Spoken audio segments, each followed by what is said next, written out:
Thanks. Hello, everybody. Just want to start with just reminding, as Naylor did, the pretext, or one of the pretexts for the invasion of Iraq was the 45 minutes, 20 minutes weapons of mass destruction. All these wars start with lies and distortions, and the last week or so we've heard a lot about the 70,000 so-called moderate rebels in Syria, all waiting for the signal from Cameron to rise up and liberate Raqqa and other places. That was a big part of the government's case, and one of the reasons why people fell in line with it. The other is this idea, which is a perennial one, that no civilian casualties will be caused by this latest bout of bombing, using the highest grade munitions ever devised, bombing huge areas and installations, but no civilians will ever be killed as a consequence of this. I'm claiming that's absolute nonsense. No war in history has not killed civilians. Civilians are the single largest group of casualties in any war, and it has been throughout the last decade or more since our own exploits in the Middle East. But these are very potent because they swim around the media, they swim around the consciousness, and they're powerful enough for a short time to influence people, and in this case it gave the government just enough of a majority to vote in its favour. Now, these will die away, and already we're hearing mutterings about it's going to be a long campaign, it could be 3 years or more, it could be this, it could be that. Of course, it's part of, and it's already been described very eloquently, the permanent war scenario. We're at war. Actually, we've never stopped being at war. We've not stopped being at war in the Middle East, depending on which historical records you go to, back to the Middle Ages. Certainly in the last 100 years, we have been at war in the Middle East, attacking the Middle East as part of what we do. It's in our national DNA, to use an overused cliche, just as it is all the other major imperial powers in the world, and this is a phenomenon they're experiencing yet again. To my mind, I think to many people's mind, this has got nothing to do with ISIS, Daesh, ISIL, whatever you choose to call it, and Cameron trying to sort of rebrand it to give it an extra little edge of evil to get him over the line. Doesn't matter.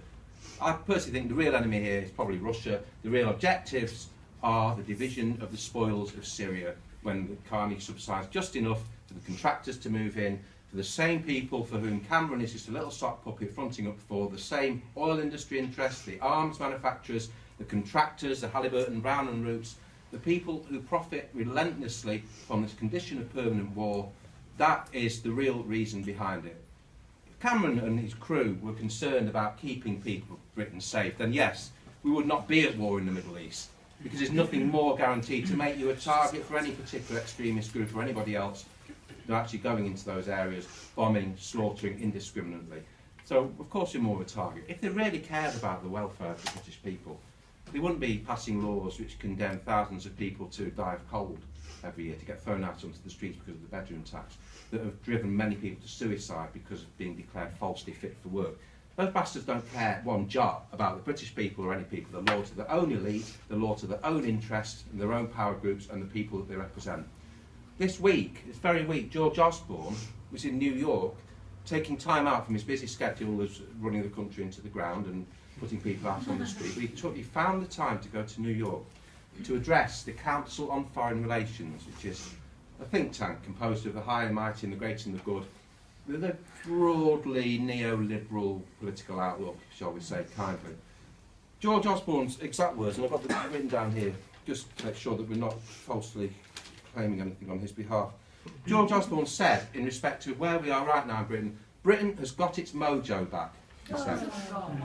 This is this week. We've got our mojo back because we've joined the group, we've joined the bombing raids, we've got our national virility back on board, everything's okay. Britain has got its mojo back, and we're going to be with you as we reassert Western values, confident that our best days lie ahead.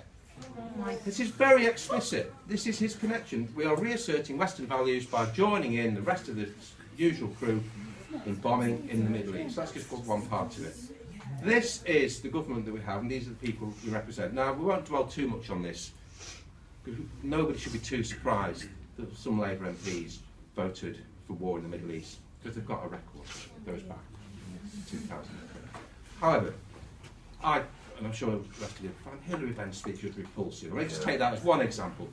Lauded as being that great crossing both political lines of the House, a measured, responsible, statesman-like is the word that was described, a leader in waiting, potential roller.